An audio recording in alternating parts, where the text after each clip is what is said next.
hari ini kita akan berdoa untuk firman Tuhan. Sebelumnya para rektor bisa mempersiapkan diri. Ibu Neliana dengan 2 Tawari pasal 27 ayat 1 sampai 9.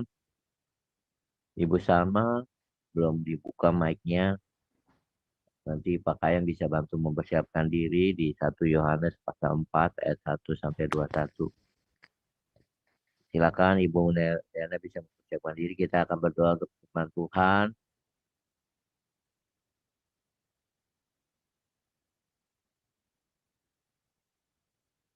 Santi Simanjuntak. Silakan Bu Santi. Ya baik, mari kita berdoa. Terima kasih Tuhan Yesus untuk pagi ini. Kiranya puji-pujian yang kami naikkan dapat menyenangkan hati-Mu, dan sekarang kami akan mendengarkan firman-Mu, firman yang memberikan kami pembaharuan. Urapi hamba-Mu Pastor Fauzan yang akan menyampaikan firman-Mu, berikan hikmat untuk cakap mengajari kami, dan berkati kami semua yang mendengarkan firman-Mu hari ini. Semuanya dipulihkan, disembuhkan di dalam nama Yesus. Haleluya. Amin. Amin. Terima kasih Bu Santi. Silakan Ibu Neliana. Baik, terima kasih Pak Apeng. Salam Pak Apeng. Halo Bu Ana, Wesley, Pastor Paul, dan Bapak Ibu semua yang ada di Zoom dan di live YouTube. Dan juga salam untuk saudara kami yang nonton kembali siaran kita hari ini. Puji Tuhan, kembali kita melanjutkan pembaca firman Tuhan dari kitab 2 Tawarik 27 ayat 1 sampai 9.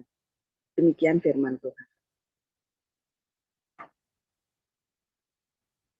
Yotam berumur 25 tahun pada waktu ia menjadi raja, dan 16 tahun lamanya ia memerintah di Yerusalem. Nama ibunya ialah Yerusa, anak Zadok. Ia melakukan apa yang benar di mata Tuhan, tepat seperti yang dilakukan Uzia ayahnya. Hanya ia tidak memasuki bait Tuhan. Tetapi rakyat masih saja melakukan hal yang merusak. Ia mendirikan pintu gerbang tinggi di rumah Tuhan dan mengadakan banyak pembangunan pada tembok Ofel.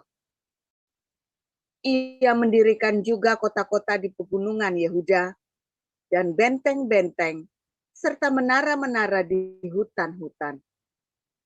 Ia berperang melawan Raja Bani Amon dan mengalahkannya, sehingga pada tahun itu juga Bani Amon membayar kepadanya 100 talenta perak, 10.000 kor gandum, dan 10.000 kor jelai.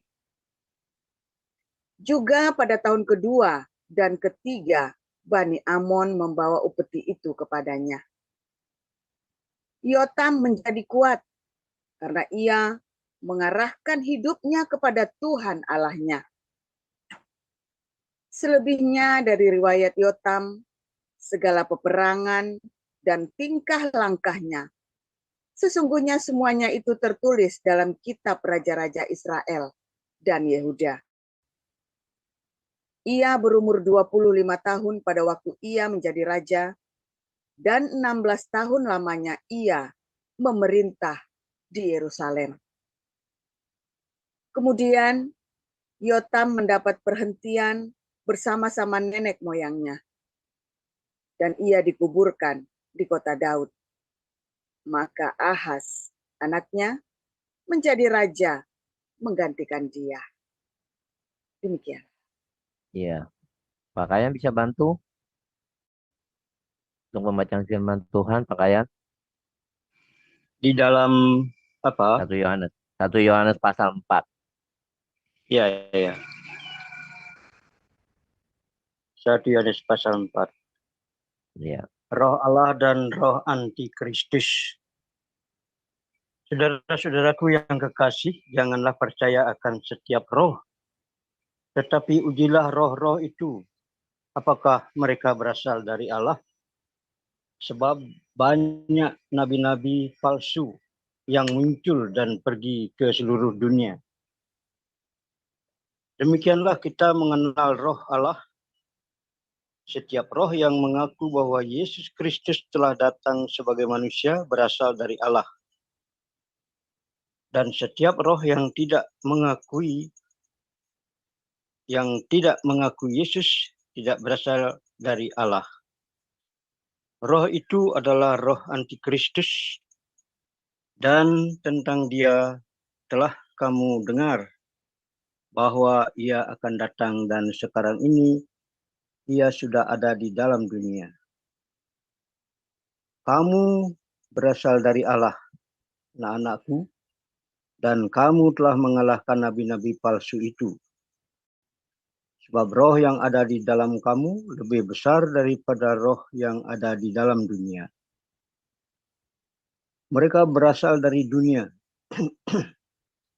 Sebab itu mereka berbicara tentang hal-hal duniawi, dan dunia mendengarkan mereka. Kami berasal dari Allah. Barang siapa mengenal Allah, ia mendengarkan kami. Barang siapa tidak berasal dari Allah, ia tidak mendengarkan kami. Itulah tandanya roh kebenaran dan roh yang menyesatkan. Saudara-saudaraku yang kekasih, marilah kita saling mengasihi, sebab kasih itu berasal dari Allah. Dan setiap orang yang mengasihi lahir dari Allah dan mengenal Allah. Barang siapa tidak mengasihi, ia tidak mengenal Allah, sebab Allah adalah kasih. Dalam hal inilah kasih Allah dinyatakan di tengah-tengah kita, yaitu bahwa Allah telah mengutus anaknya yang tunggal ke dalam dunia, supaya kita hidup olehnya. Inilah kasih itu. Bukan kita yang telah mengasihi Allah, tetapi Allah yang telah mengasihi kita dan yang telah mengutus anaknya sebagai pendamaian bagi dosa-dosa kita. Saudara-saudaraku yang kekasih, jikalau Allah sedemikian mengasihi kita, maka haruslah kita juga saling mengasihi. Tidak ada seorang pun yang pernah melihat Allah. Jika kita saling mengasihi, Allah tetap di dalam kita dan kasih-Nya sempurna di dalam kita. Demikianlah kita ketahui bahwa kita tetap berada di dalam Allah dan Dia di dalam kita. Ia telah mengeruniakan kita, Ia telah mengeruniakan kita mendapat bagian dalam roh-Nya. Dan kami telah melihat dan bersaksi bahwa Bapa telah mengutus anaknya menjadi juru selamat dunia. Barang siapa mengaku bahwa Yesus adalah anak Allah, Allah tetap berada di dalam dia dan dia di dalam Allah. Kita telah mengenal dan telah percaya akan kasih Allah kepada kita. Allah adalah kasih, dan barang siapa tetap berada di dalam kasih, ia tetap berada di dalam Allah dan Allah di dalam dia. Dalam hal inilah kasih Allah sempurna di dalam kita, yaitu kalau kita mempunyai keberanian percaya pada hari penghakiman. Karena sama seperti Dia, kita juga ada di dalam dunia ini. Di dalam kasih tidak ada ketakutan. Kasih yang sempurna melenyapkan ketakutan, sebab ketakutan mengandung hukuman, dan barang siapa takut, ia tidak sempurna di dalam kasih. Kita mengasihi karena Allah lebih dahulu mengasihi kita. Jikalau seorang berkata, "Aku mengasihi Allah," dan ia membenci saudaranya, maka ia adalah pendusta, karena barang siapa tidak mengasihi saudaranya yang dilihatnya, tidak mungkin mengasihi Allah yang tidak dilihatnya. Dan perintah ini kita terima dari Dia.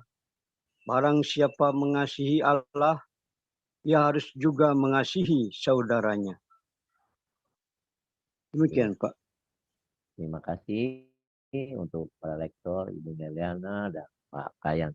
Kita akan mendengarkan renungan firman Tuhan pagi hari ini dengan judul Yotam, Roh Intimidasi. Silakan Pastor Paul. Ya, mohon ditampilkan 1 Yohanes 4 tadi ayat 18. Di dalam kasih tidak ada ketakutan.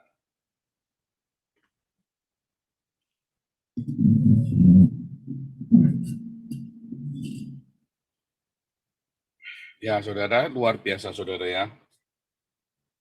Hari ini kita terus belajar firman Tuhan setiap hari. Ya, saya berharap semua orang ya mau belajar firman Tuhan ya dengan benar. Bukan katanya, bacalah Alkitab dengan rajin. Ya, baca Alkitab yang rajin. Belajar, masuk dalam komunitas. Ya, saya selalu menghimbau para diaken ya, dan semua aktivis di semua yayasan kita bisa bergabung dalam komunitas Embun Pagi, saudara ya. Supaya Anda semua dibekali firman Tuhan tiap hari. Karena firman Tuhan di sini selalu berseri. Anda kalau tidak mengerti, ya, ujuk-ujuk begitu, Anda lihat ke hari sebelumnya atau terus saja ke sebelumnya ya. Anda akan belajar. Yotam ini artinya adalah Yehova blameless ya. Bahwa Tuhan tidak bisa dipersalahkan. Ya. Tuhan itu nggak bisa dipersalahkan semua yang terjadi. Ya semua, saya pernah tanya sama Rabi Yahudi ya. Kalian 2000 tahun mengalami penderitaan yang luar biasa, diuber-uber, dimusnahkan di ini ya,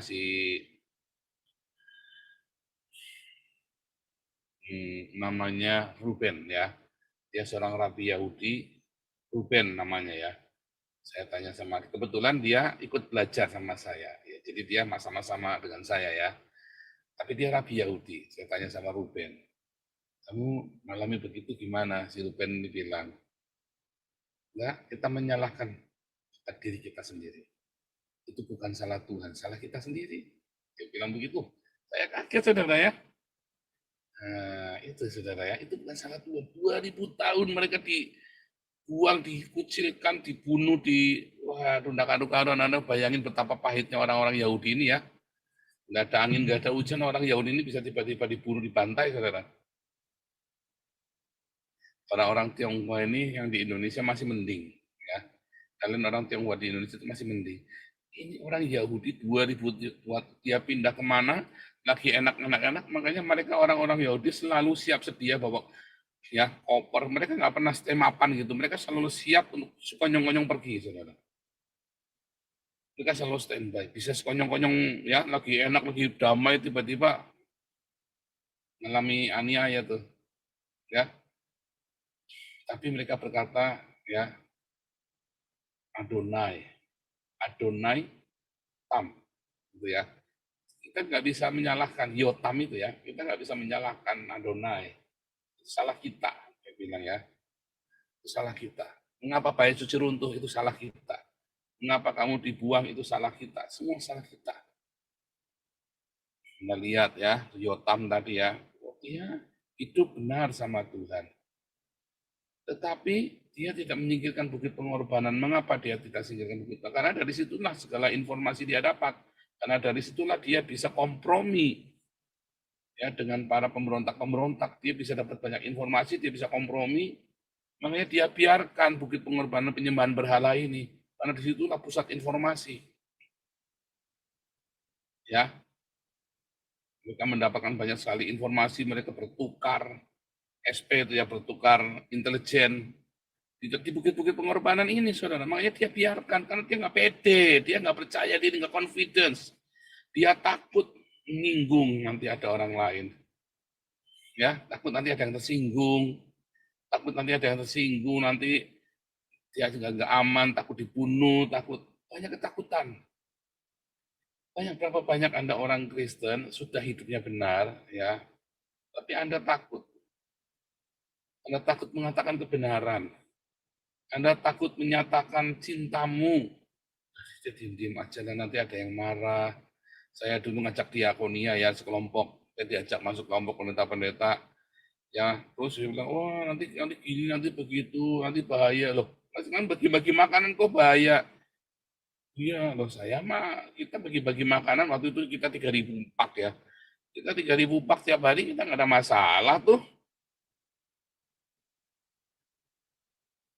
Ya pokoknya banyak alasan intinya saudara ya. Nah itu ya, takut ini takut itu.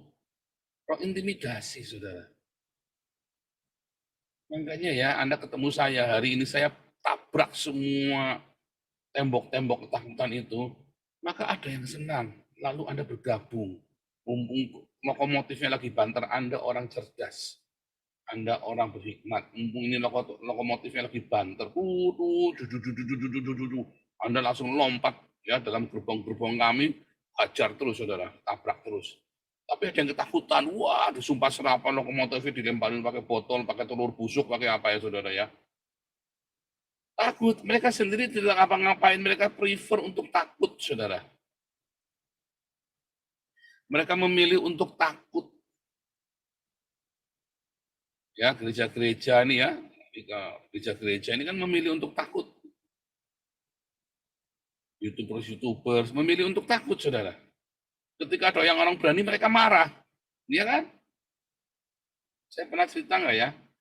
Ya, satu ketika saya nggak tahu kalau ini ada satu ceritanya ini primadona lah di SMA saya ya. Ini primadona ya. Teman sekelas saya ini primadona. Tiap hari dia diapelin sama teman-teman saya SMA saudara. Dan tadinya teman-teman ini baik sama saya saudara. Waktu kelas 1, kelas 2 dia baik. Kelas 3 saya juga nggak tahu kalau ternyata saya banyak ini ya, banyak fansnya. Saya juga nggak ngerti ya. Maka saya jalan lah sama si cewek ini yang primadona di sekolah itu ya, sama-sama kelas 3. Ya. Saya nggak ada pikiran apa-apa ya, kita mah polos-polos saja, kita nggak ada pikiran, capu juga nggak ada, mau ngapelin juga nggak ada. Ya karena saya jalan aja sama dia, saudara. Saudara tahu waktu orang-orang ini ya, teman-teman saya ini kalau ngapelin itu beregu, saudara ya, orang 10, orang 11 naik motor, saudara. Saya setiap kali datang ke rumah cewek ini, ya sendirian, yang memang nggak ada pikiran apa-apa, saya juga nggak ada mau ngapain, nggak siang, ya nggak sore, pokoknya kalau ada perlu ya saya datang. Kebetulan kita sama-sama di organisasi siswa ya di OSIS ya saudara ya. Terus kita juga bikin panitia Natal ya, ada panitia Natal. Nah, saya berinteraksi dengan dia hampir setiap hari. Ya kita nggak ada pikiran apa-apa ya kita jalan saja saudara ya. Jalannya boncengan ya kemana-mana. Ya memang nggak ada pikiran apa-apa ya jalan kemana-mana saudara. Begitu saya jalan saudara, saya jalan sama cewek ini di depan rombongan cowok-cowok itu ya. Saya disorakin begitu saudara. Saya bingung. Ini mereka teman-teman saya tiba-tiba mereka kayak nggak suka sama saya gara-gara sendiri. Udah gitu ceweknya ngelandut saudara kan. Ya biasa anak-anak begitu kan dia merasa confidence dengan saya, jalan sama saya mereka pede. Ya kan, ya yang gelayut begitu kan. Saya juga nggak apa-apa, nggak ada pikiran jorok, nggak ada pikiran apa, beneran saudara ya. Nggak ada pikiran juga bangga, biasa aja ya karena saya punya banyak teman wanita dan itu bukan pacar buat saya, itu semua teman. Enaknya tuh gitu ya kalau kita nggak pacar. Jadi saya pede saja dan nggak ada pikiran mau mengambil keuntungan ngelaba juga nggak ada pikiran. Waduh, saudara lihat ya, mereka ini ngapel selalu rame-rame keroyokan. Saat ada orang berani jalan sendiri sama primadonanya, mereka nggak suka, gusar mereka. Nah, ini kayak YouTuber Kristen ini, YouTuber Trinitas ini, saudara ya. Nggak ada yang berani ya untuk tampak muka dengan jelas ngata. Ada yang berani tampak muka, tapi kutu kupret kecundang, saudara ya. Nggak berani apa namanya menyerang seperti saya. Dan bahkan dia cuma cari duit aja. Begitu ada yang berani seperti saya, disorakin, saudara. Dihujat, dibully, caci maki, saudara ya. Padahal di belakang mereka tolong dong cariin duit buat saya. Kurang ajar nggak nih orang ini, saudara? Di belakang dia besok saya, tolong dong cariin duit buat saya. Ya, kurang ajar, saudara. Pas ketika dia lagi live sendiri, dia hajar saya, saudara. Ya, dia jelek-jelekin saya segala macam. Nah, setelah itu saya tidak akan mau masuk ke tempatnya dia lagi. Saya tidak akan mau mengendorse dia lagi. Ini orang munafik. Bukan benci, pokoknya saya nggak suka orang munafik itu. Kamu bukan teman saya. Ya, saya nggak mau berteman dengan orang seperti itu. Oh, itu nanti bahaya, nanti ada apa-apa kamu disikat. Oh, saya bolak-balik ketemu sama orang begitu ya. Iya, iya, enggak. Orang teman-teman saya itu orang yang iya, enggak ya enggak gitu ya. Enggak ya orang munafik di belakang WhatsApp gitu ya. Enggak, kalau sama saya kamu enggak orang yang clear, enggak orang yang jelas, kamu jangan berteman dengan saya. Serius, kamu sakit hati nanti sama saya. Ya, karena saya orangnya jelas. Iya, enggak. Saya kalau ngomong jeder, udah selesai. Tapi orang-orang pecundang ini ya gereja-gereja banyak. Ketika ada orang yang berani, mereka akan mencaci maki, saudara. Bukannya malah mumpung ada lokomotif yang berani numpang. Saya ingat ya filmnya Braveheart. Anda ingat filmnya Braveheart? Itu kan dari legenda masyarakat Skotlandia kan? Braveheart itu ya, Bruce Willis itu ya. Bruce Willis, sama Mel Gibson ya. Yang ceritanya Wallace ya, Bruce Wallace ya, ceritanya Bruce Wallace itu. Karena ada yang berani seorang Bruce Wallace, saudara. Maka para bangsawan yang sebenarnya benci sama raja, dia malah nggak suka, saudara, sama orang berani ini. Dasarnya pecundang mentalnya. Dasarnya pecundang. Saudara, ketika Pangeran Diponegoro berani ngelawan VOC, saudara, berlawan Kompeni Belanda, apa yang terjadi, saudara? Para pangeran-pangeran, para bangsawan di Jawa itu malah benci sama dia, saudara. Benar nggak? Jangan berteman dengan orang seperti ini, saudara. Orang-orang ini yang akan mengorbanin kamu, saudara. Dan mereka akan saling nyembelih sendiri. Ya kan, akhirnya para bangsawan Jawa ini kan saling menyerahkan temannya. Diponegoro itu akhirnya apa? Dikhianati oleh para bangsawan ini. Keturunannya sampai hari ini, ya saudara, walaupun katanya zamannya Soekarno kemarin saya sudah bilang boleh masuk keraton, tapi kenyataannya Diponegoro sampai ini makamnya mau dibalikin ke tanah Jawa saja ditolak sama Sultan kan. Prabowo kan mau mengembalikan mau mindahin makamnya Diponegoro ke Yogyakarta kan, nggak boleh. Sama Sultan nggak boleh, saudara, ditentang keras. Apa artinya, saudara? Orang kan kalau layat, kalau bisa kan ke tempat di mana itu berada kan, leluhurnya dikumpulkan sama makam leluhurnya supaya kalau nyekar itu gampang. Siapa yang nyekar Diponegoro keluarganya? Kudu pergi ke Makassar, saudara. Ya kan? Kalau papi saya nyekar tinggal ke laut, saudara, karena dulu dibuang ke laut. Kalau mami saya susah, saya mau nyekar mami saya susah, saudara, dari Surabaya. Nah, itulah, saudara ya. Itulah makanya saudara lihat ya betapa ya sebenarnya mengapa gereja tidak bertindak, karena ada ketakutan. Mengapa Anda tidak berani menyatakan kebenaran, menyatakan kasihmu, bersaksi, karena ada ketakutan di situ. Saudara tahu akibatnya dari ketakutan itu, saudara, maka saudara ya dilibas. Dan saudara berseru-seru kepada nama Tuhan, Tuhan tolong, Tuhan tolong enggak? Enggak, saudara. Enggak, Tuhan enggak tolong.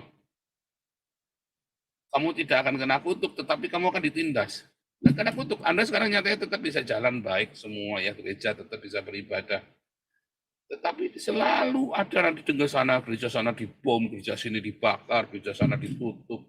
Tiap hari Anda mendengarkan itu dan Anda nggak bergeming, saudara. Anda cuma bisa ngoceng-ngoceng, deneng-deneng, diam-diam. Karena ada roh pecundang di situ. Itulah roh pecundang, saudara. Ya, dan Anda tidak bisa salahkan Tuhan. Dan Anda jangan tanya Tuhan mengapa.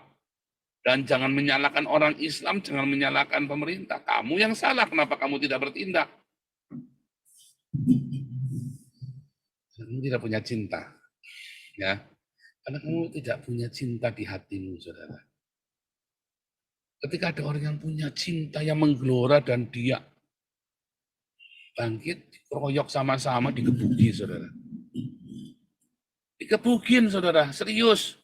Untung ya cintanya melimpah ya saya, saudara ya. Untung cintanya melimpah luar biasa, melimpah ruah. Digebukin kayak apa, saya jalan terus, tambahi kecepatannya malah, saudara. Tabrak, saudara.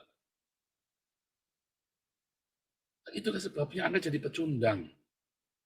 Karena Anda tidak pernah berani menyatakan cinta itu kepada dunia. Selama Anda masih takut, ya Tuhan bertindak sesuai dengan imanmu itu. Sampai saya beriman, ya iman itu kudu bertindak. Iman itu bertindak, saudara, dengan cinta. Tuhan Yesus tidak ajari kita untuk bunuh pedang, ya. Tuhan Yesus tidak ajar kita untuk membunuh. Tuhan Yesus ajar kita kasih makan sebanyak-banyaknya, sekuat tenaga. Itu saja masih takut, saudara. Masih ada diaken yang nggak berani tampak kamera, coba. Masih ada diaken yang masih nggak berani mengakui bahwa ini adalah proyeknya kita karena takut. Kalau takut nggak usah di sini, saudara. Jangan kalau takut nggak usah di sini. Ya, tampak muka dong. Ya diaken ini ya. Ayo, tunjukkan, nyalakan kameranya. Serius ya, di mana ada kasih yang melimpah, ketakutan itu pergi. Kenapa Anda masih takut mati? Anda masih takut ini, takut itu? Karena Anda nggak punya cinta. Karena Anda nggak punya cinta, ya. Ada yang mau konseling katanya takut tikus mati, ada tikus mati dia takut, anjing mati takut, semua pokoknya takut. Karena dia tidak punya cinta, dia tidak pernah diakonia. Simple sekali. Anda pengen menghilangkan rasa takut, mulailah dengan berdiakonia. Beneran, sepele ya. Mulailah dengan berdiakonia. Diakonia ada trigger dari cinta. Kalau diakoniamu melimpah, ya, kemudian kasihmu, kamu tertrigger, terpicu, melimpah, takutmu hilang sendiri, saudara. Saya juga sama, saudara ya. Dulu papi ngomong nanti jangan gini, nanti. Akhirnya kita jadi takut anak-anaknya, saudara ya. Kalau udah urusan sarang itu, ya kita digebukin apa ya kita ngalah, saudara. Sekarang saya nggak takut, saudara. Beneran nggak takut. Diukur-ukur begini se-Indonesia sama wakil presiden, beneran nggak takut. Dikira mereka nggak bisa bunuh saya di sini. Bisa, rumah saya jelas, saudara. Ya, banyak juga yang udah berkhianat sama kita tahu rumah saya dan mengkhianati saya, banyak, saudara. Saya nggak takut. Kalau Tuhan belum berkehendaki, nggak akan jadi, saudara, pokoknya. Beneran, saudara ya. Orang Indonesia kalau kesini ajak ke rumah nginep. Nggak takut. Karena saya punya cinta yang melimpah, saudara ya. Dan saya lakukan. Enak ya hidup begitu ya, rasanya merdeka, nggak takut ini, nggak takut itu. Waspada, bukan karena takut, karena berhikmat. Karena saya berhikmat, bukan karena takut. Waspadanya saya karena takut. Orang kalau punya cinta, dia akan berhikmat, hati-hati. Tapi orang kalau tidak punya cinta, dia akan ketakutan. Paranoid. Itu bedanya. Dan saya berhati-hati berhikmat. Nah, tadi saya pede jalan. Ya. Enak, saudara, hidup tanpa ketakutan itu. Ada yang takut hari esok, ada yang takut nanti kalau pensiun bagaimana, ada yang takut kalau mati bagaimana, ada yang takut nanti kalau ditinggal sama suaminya, ada yang takut, mulailah dengan berdiakonia, saudara. Mulailah melimpah dengan cintamu, saudara. Picu cintamu dalam diakonia, yang militan, jangan tanggung-tanggung, ya karena Anda tanggung-tanggung juga sih kalau diakonia. Anda siapin beras di mobilmu, siapin ya susu kotak ya. Kalau ada anak-anak itu Anda kasih bagi. Anda siapin coklat, siapin apa pokoknya ya. Siapin ya. Diakonia mandiri. Kalau Anda nggak punya waktu, Anda nyumbang ke Damaris yang banyak. Anda punya waktu, lebih baik lakukan sendiri akan lebih baik. Tapi kalau Anda nggak ada waktu, Anda nyumbang yang banyak ke Damaris. Serius, saudara ya, serius. Di dalam kasih tidak ada ketakutan. Kalau Anda melakukannya, cinta itu melimpah, tiba-tiba rasa takutmu hilang. Serius, saudara ya, saya sih nggak takut apa-apa sekarang, saudara ya. Serius ya, kalau tanya kamu takut apa? Nggak takut apa-apa, nggak ada kepikiran. Kamu takut? Nggak ada kepikiran takut apa-apa, nggak ada yang saya takutin. Nggak ada saya malam-malam terbangun karena ketakutan, nggak pernah, saudara. Ya, luar biasa ya. Di dalam cinta itu tidak ada ketakutan. Kalau Anda masih punya ketakutan apapun, Anda takut sama kecoa, jangan-jangan Anda juga nggak punya cinta, saudara. Anda takut sama mati, Anda takut ditinggal suami atau istri, Anda takut nggak bisa bayar sekolah, karena Anda nggak punya cinta. Milikilah cinta. Pak, saya nggak punya uang buat dia, nggak mungkin, saudara. Tidak mungkin orang tidak bisa berdiakoninya, itu tidak mungkin. Tuhan kasih 1 talenta, 2 talenta, ya 5 talenta. Tuhan kasih, ada yang cuma 1, ada yang 5. Ya, tapi Tuhan pasti kasih. Masalahnya kebanyakan yang punya 1 talenta merasa miskin dan merasa Tuhan jahat. Udah cuma dikit, masih diminta. Ya kan? Talenta itu cerita diakonia loh, saudara. Bukan main musik, bukan. Ngawur itu orang-orang nafsirkan. Talenta itu cerita diakonia. Ada yang 1 talenta, ada yang orang miskin sekali. Pak, saya penghasilannya cuma 1 juta sebulan, Pak. Bisa diakonia, jangan ngomong nggak bisa, saudara. Dalam nama Yesus melakukannya. Dan itu adalah sebagian besar dari hidupmu, kata Tuhan. Kalau kamu lakukan dengan sungguh-sungguh. Bisa. Ya. Bukan rupiahnya. Tapi proporsi dari hidupmu itulah, saudara. Ya kan? 100.000 dari 1 juta itu 10%. Kamu ngasih 100.000 itu sudah 10% hidupmu. Kamu ngasih 250.000 sudah 25% dari hidupmu. Ya. Tapi Anda 1 juta, dari 100 juta itu cuma 1%. Anda yang penghasilannya 100 juta, diakoni cuma 1 juta. Kikir, pelit. Makanya kamu masih punya ketakutan. Bahkan Anda sudah ngasih 50% dari hidupmu, sisanya masih 50 juta, saudara. Masih 50 juta, sementara yang 1 juta ini cuman sudah ngasih 25%, sisanya cuman 750.000. Anda sudah ngasih separuh, itu sisanya masih 50 juta. Ini orang sudah ngeden-ngeden, saudara. Ngasih ya 10% lah 100.000. Sisanya cuma 900.000. Anda sudah ngasih 50% saja, sisanya masih 50 juta, masih kurang, saudara. Nah, disitulah makanya Anda hidupnya ketakutan. Karena Anda pelit, Anda kikir. Di dalam kasih nggak ada ketakutan. Coba trigger. Anda memberi sampai 1 titik. Ya, sampai tiba-tiba kamu brol gitu ya. Wah, itu cinta itu melimpah. Kamu udah nggak takut apa-apa lagi, berkat melimpah. Kamu hidup dalam damai sejahtera. Kamu akan melihat Tuhan di situ, saudara. Kamu akan selalu punya rema dipenuhi Roh Kudus setiap hari. Mulai dari diakonia, mulainya dari diakonia.